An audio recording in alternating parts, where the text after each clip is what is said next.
कृष्णराया जन्मोनी मरण नको कृष्णराया जन्मोनी मरण नको कृष्णराया जन्मोनी मरण नको कृष्णराया जन्मोनी मरण नको कृष्णराया जन्मोनी मरण कृष्णराया जन्मोनी मरण नको कृष्णराया जन्मोनी मरण नको कृष्णराया जन्मोनी मरण नको कृष्णराया जन्मोनी मरण म्हणून शरण आलो तुम्हा म्हणून शरण आलो तुम्हा म्हणून शरण आलो तुम्हा म्हणून शरण आलो तुम्हा प्रेमदान द्यावे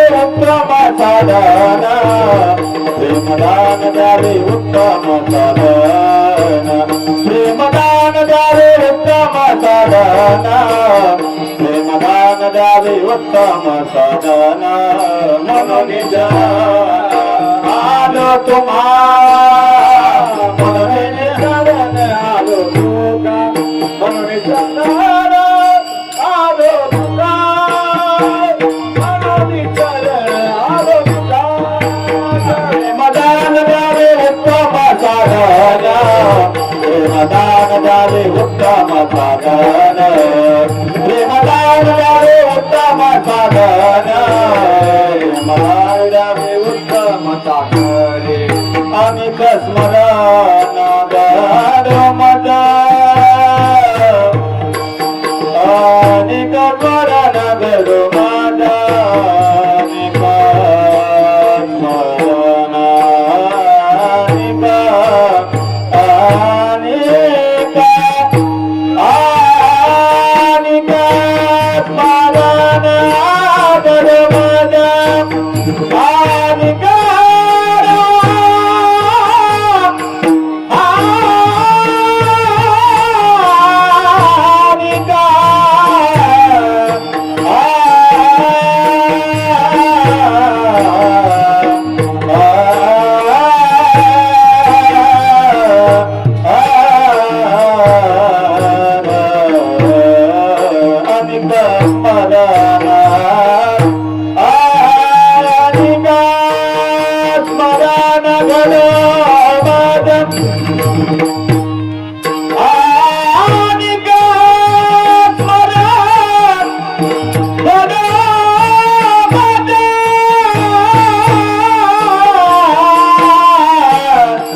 अनेक स्मरण गरो मद अनेक प्रेमदान द्यावे उत्तम साधन प्रेमदान द्यावे उत्तम साधन प्रेमदान द्यावे उत्तम साधन प्रेमदान द्यावे उत्तम साधन अनेक स्मरण जगो मज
प्रेमदान उत्तम साधन गोपाला गोपाला देवकी नंदन गोपाला गोपाला गोपाला देवकी नंदन गोपाला गोपाला गोपाला देवकी नंदन गोपाला गोपाला गोपाला देवकी नंदन गोपाला गोपाला देवकी नंदन गोपाला गोपाला गोपाला देवकी नंदन गोपाला गोपाला गोपाला देवकी नंदन गोपाला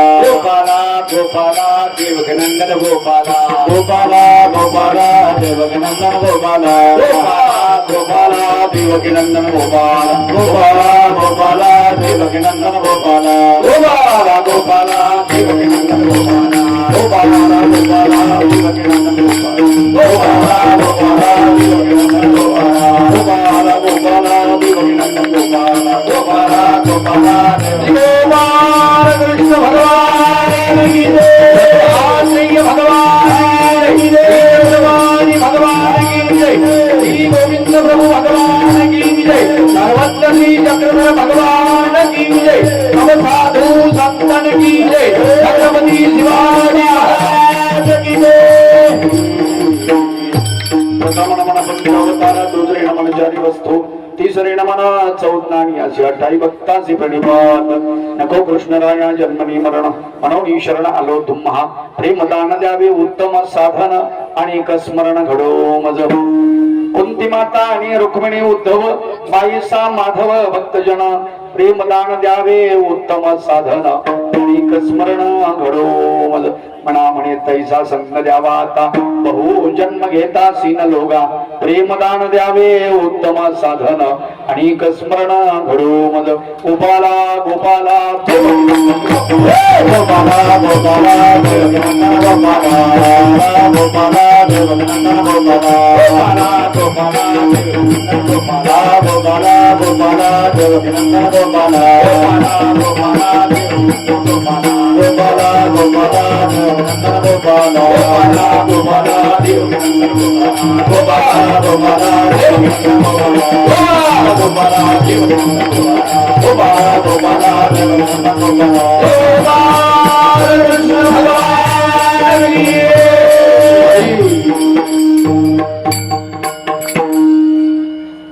श्री दत्त प्रभू यात्रा महोत्सव या यात्रा महोत्सवाच्या निमित्तानं या ठिकाणी आदरणीय पूजनीय प्रतिष्ठित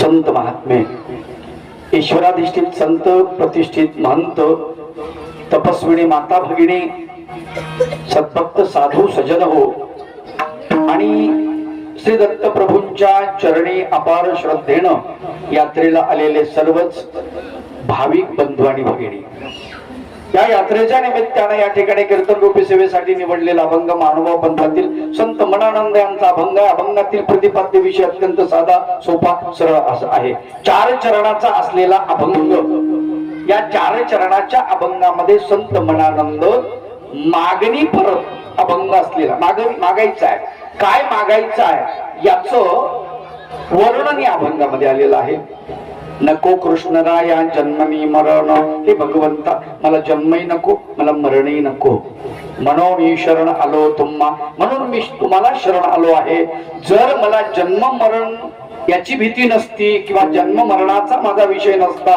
तर मी तुम्हाला शरण येण्याची मला गरज नसती परंतु जन्म आणि मरण चुकवणं फक्त तुमच्या हातामध्ये आहे म्हणून मी तुम्हाला शरण आलो आहे म्हणून मी शरण आलो तुम्हा मग तुम्ही मला काही द्यावं असं जर तुम्हाला वाटत असेल माझी लायकी पाहून मला द्यावं असं जर तुम्हाला कृपा उपन्नली तर तुम्ही प्रेमदान द्यावे उत्तम साधन आणि स्मरण घडो मज मला फक्त प्रेमदान द्या उत्तम साधन जे आहे त्याला उत्तम साधन म्हटलंय याचा अर्थ कनिष्ठ साधनही आहे उत्तम साधन जर आहे तर कनिष्ठही साधन आहे मग कनिष्ठ साधन कोणतं उत्तम साधन कोणतं तर संत सांगतात की प्रेमदान उत्तम साधन आहे याचाच अर्थ ज्ञानदान हे कनिष्ठ साधन आहे मग ज्ञानदान मला नको प्रेमदान द्या प्रेमदान द्यावे उत्तम साधन अजून आणि स्मरण घडो मज तुमची आठवण माझ्या अंतःकरणातून कधीच दूर जाता कामा नये तुमचं स्मरण मला घडलं पाहिजे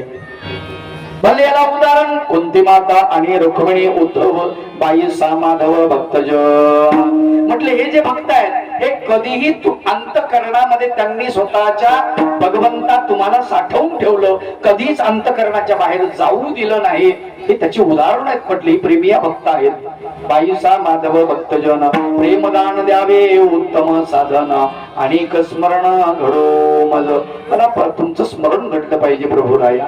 मग शेवटी संत सांगतात हे भगवंता मी प्रेमदानाच्या लायकीचा जर नसेल तर तुम्ही काय करा. म्हणा म्हणे तैसा संग द्यावा आता बहु जन्म घेता सिनलोगा. हे भगवंता तसा संग द्या. कुणासारखा ज्ञानियाला जसा संग दिला तसा मला संग द्या. अर्जुनाला दिला, उद्धवाला तर प्रेमदान दिलेलं आहे, भीष्माला संविधान दिलेलं आहे, तुम्ही द्रौपदीला संविधान दिलेलं आहे, 5 पांडवाला तुम्ही संविधान दिलेलं आहे. तर मना म्हणे तैसा संग द्यावा आता बहु जन्म घेता सिनलोगा. प्रेमदान द्यावे उत्तम साधन आणि स्मरण घडो मग. गोपाला गोपाला गोपाला गोपाला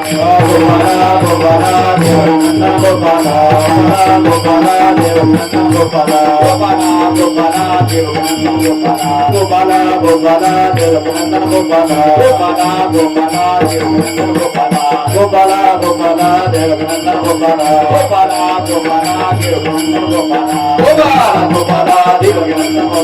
गोपाला गोपाला देवनंदन गोपाला गोपाला गोपाला देवनंदन गोपाला गोपाला गोपाला देवनंदन गोपाला गोपाला गोपाला देवनंदन गोपाला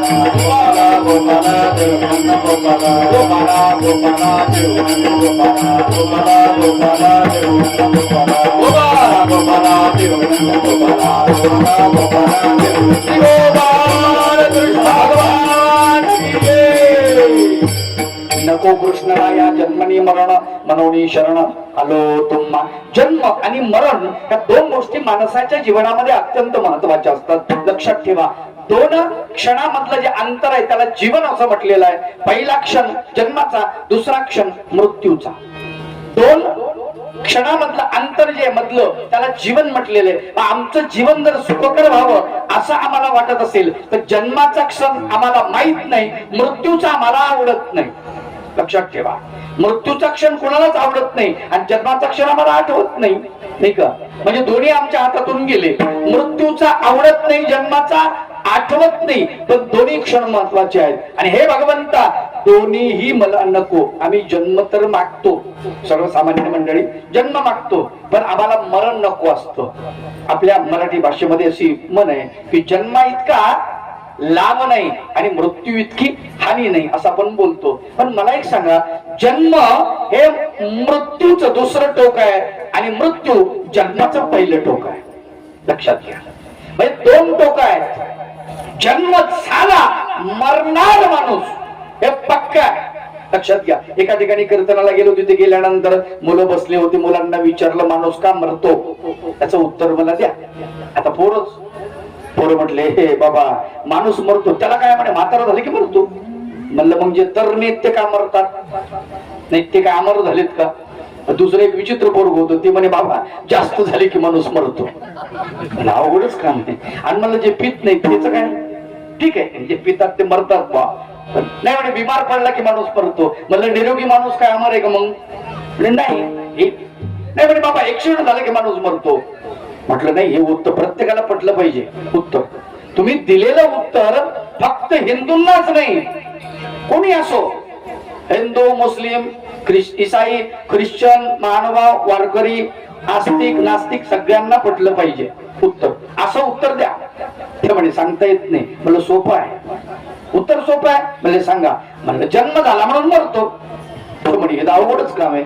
माणूस का मरतो याचं उत्तर एकमेव, जन्म झाला म्हणूनच मरतो, दुसरं काहीच कारण नाही. आलं का लक्षात. म्हणून आमचा मरण जन्मावर अवलंबून आहे. भगवान गोपाल कृष्ण श्रीबंध भगवद्गीतेमध्ये वर्णन करतात, अर्जुनाप्रती निरूपण करतात. काय म्हणतात. मामोपैत्य तू कोणते पुनर्जन्म नव्हे देते. अर्जुना माझी जर भक्ती केली तुला पुन्हा जन्म देणार नाही.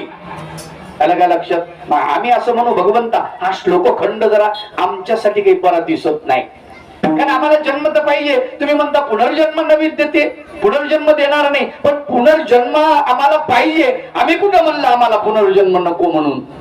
आमचा कुठं नकार आहे? आम्हाला मृत्यू नको आहे. म्हणून देवा भगवंता तो श्लोक खंड जरा बदलवला तर बरं होईल असं आपण म्हणालो असतो भगवंताला. अर्जुनाच्या ठिकाणी आपण असतो तर काय म्हणालो असतो? देवा भगवंता तो श्लोक खंड आहे, असं करा. त्या ठिकाणी मामोपैत्य तू कोणते पुनर्मृत्यू न विद्यते. माझी जर भक्ती केली अर्जुना तर तुला पुन्हा मृत्यू देणार नाही असं म्हणा भगवंता. देव म्हणाले असते वेड्या, अरे जन्मामध्ये मृत्यू अंतर्भूत आहे, लक्षात ठेवा. जन्म न विद्यते म्हणजे आता जन्म झालेला आहे. माणूस मरणार, जपी तपी संन्यासी पीर पैगंबर सगळ्यांना जावं लागतं. नाही आले अवतार रे पामर जीवगीती, रे पामर जीवगीती, रे पामर जीवगीती, रे पामर. सगळ्यांनाच जावं लागतं. अवतार येतात, सगळे येतात. तुम्हाला सांगतो भारत आंबेंची कविता आहे. रामकृष्ण ही आले गेले, त्याहून जग का ओसची पडले, होईल काय काही का अंतर आहे, मी जाता राहील कार्य काय. काय राहणार आहे? सूर्य तळपतील, चंद्र झळपतील, तारे आपोला क्रम आचरतील, काहीच बदल होणार नाही, लक्षात ठेवा आपल्यामुळं. म्हणून जन्म जो आहे की नाही तो आपल्यासाठी जितका महत्वाचा आहे तितका मृत्यू सुद्धा महत्वाचा आहे. आणि भगवान संत सांगतात की हे भगवंता कृष्णराया मला जन्मच नको, जन्मही नको आणि मृत्यू नको, मी जन्म सुद्धा नाकारत आहे. आलं का लक्षात? हे अभंगाच्या प्रथम चरणामध्ये संत त्याचं वर्णन. नको कृष्णराया जन्मोनी मरण, नको कृष्णराया जन्मोनी मरण, कृष्णराया जन्मोनी मरण, नको कृष्णराया जन्मोनी मरण. मन विजरण आदो तुमा, मन विजरण आदो तुमा, प्रेमादान जावे उत्तम साधन,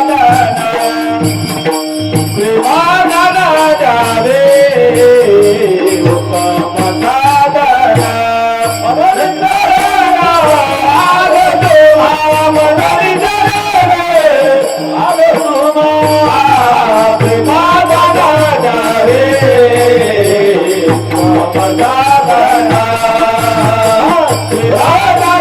जावे उत्तम साधन. म्हणून शरण आलो तुम्हा, प्रेमदान द्यावे उत्तम साधन, अनेक स्मरण घडो मज. हे भगवंता मला जन्मही नको आणि मृत्यू नको. लक्षात ठेवा दोन क्षणामधलं जे अंतर आहे त्याला जीवन म्हटलेलं आहे. आपण जीवन जगत नाही. जीवन हे प्रवाहित असतं. आपलं जीवन प्रवाहित नाही. आपलं जीवन मधामध्ये असं स्थिर डबक्यासारखं आहे, डबक्यासारखं. आणि लक्षात ठेवा संचित उदक जे आहे ना, डबकं जे आहे ना, तलाव म्हणा काही म्हणा, त्यातलं पाणी घाण असतं, गंध असतं. त्याच्यावरती साय येते, त्याच्यावरती बुरशी येते, त्याच्यावरती शेवाळ जमा होतो. लक्षात ठेवा. आणि ते घाण होतं ते पाणी, किडे जमतात, त्याच्यामध्ये अनेक बॅक्टेरिया तयार होतो. परंतु वाहत पाणी आहे तर ते पाणी मात्र शुद्ध असतं. म्हणून माणसाचं जीवन हे वाहत असलं पाहिजे. लक्षात घ्या. नको कृष्णराया जन्मनी मरण, मनोनी शरण आलो तुम्हा. पण देवानं आपल्याला मनुष्य जन्मामध्ये धाडलं. मग आपण या मन काय चाललंय तिकडे आवाज बंद करा, नाही ते इकडे या माईक पाशी. बरोबर आहे. आधीच म्हणजे काय म्हणतात तसं. गोपाला गोपाला गोपाला गोपाला गोपाला गोपाला गोपाला गोपाला गोपाला गोपाला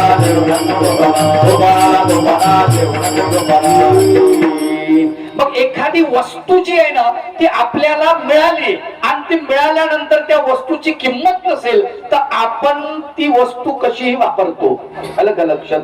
जोपर्यंत आपल्याला आपले आई वडील माता पिता एखादी वस्तू आपल्या हातामध्ये देतात, पुढे चला आई पुढे या, पुढे येऊन बसा, थोडस सारखा पुढे पुढे सारखा, वेळ कमी आपल्याकडे, उठा. मागची माणसं मागे बसतात, उठा पटकन लवकर व मावशी या लवकर पुढे पुढे, असं हे पटलं बा पटकन. गोपाला गोपाला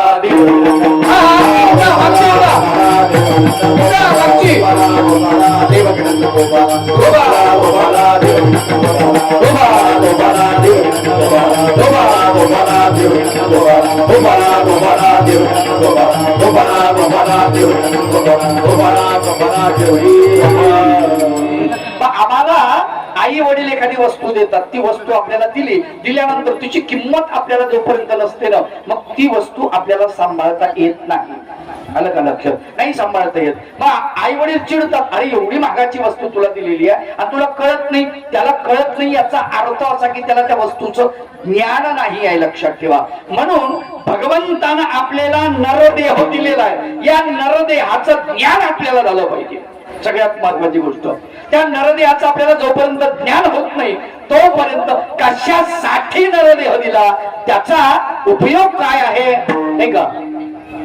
देवी दिला देहो भजना गोमड्डा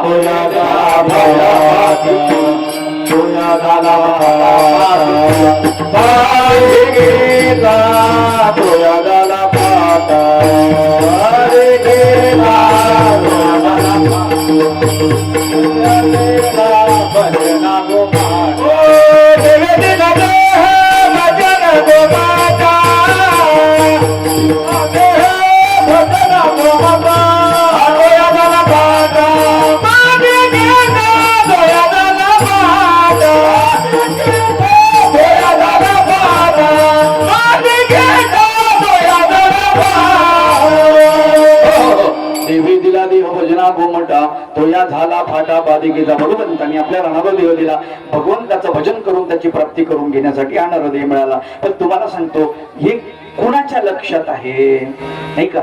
अमूल्य वस्तू आपल्याला दिली भगवंतानी, विचार करा.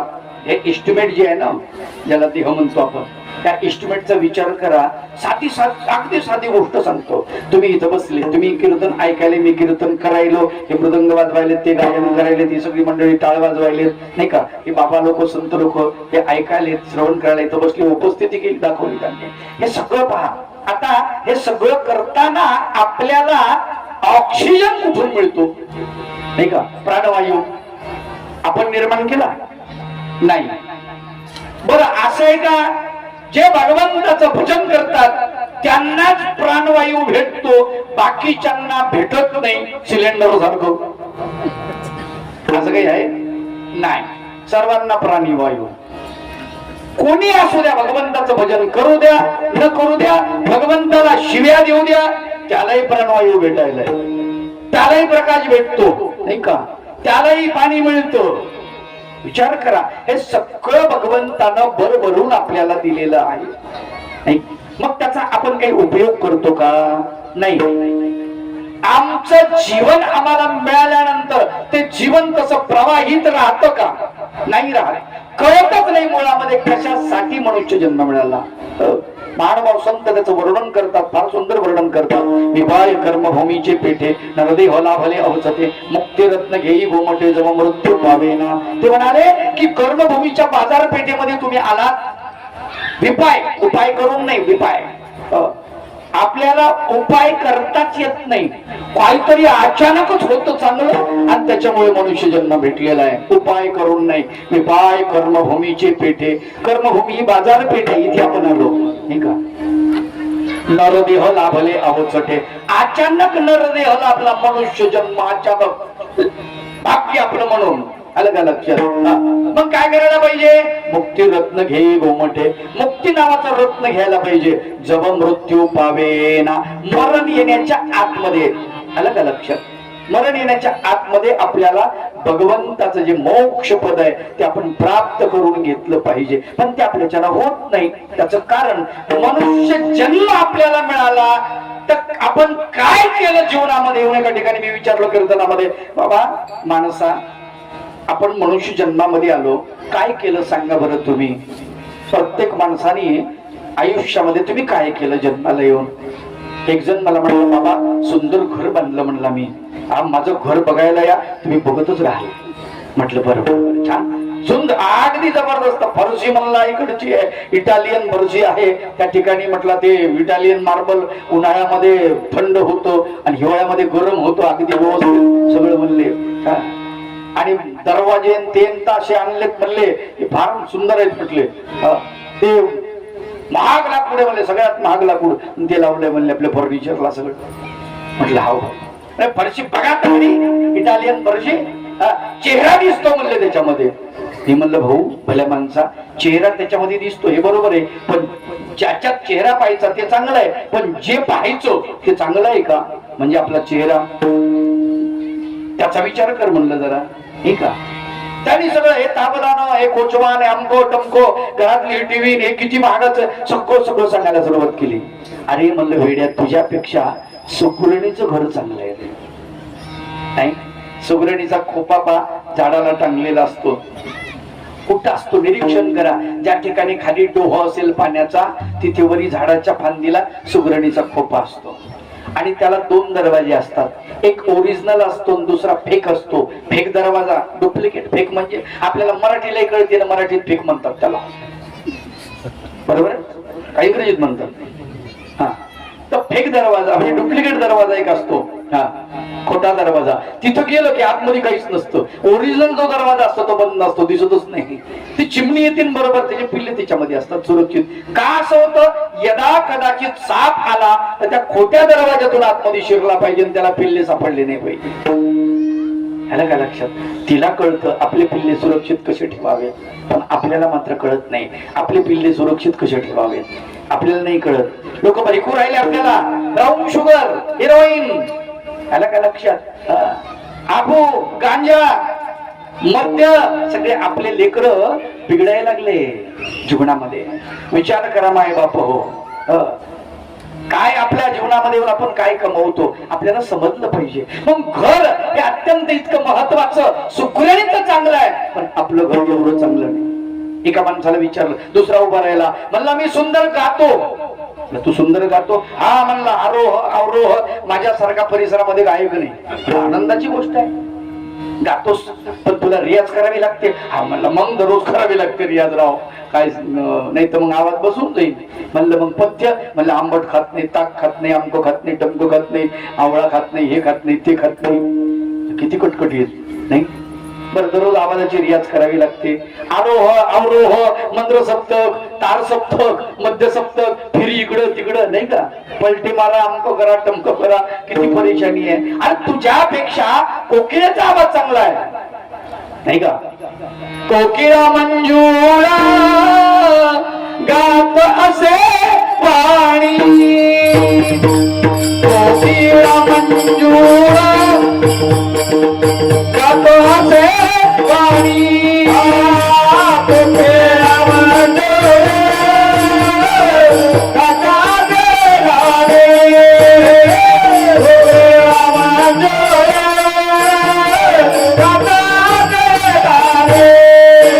कविता झाली वेगळाची, कविता झाली वेगळाची, कविता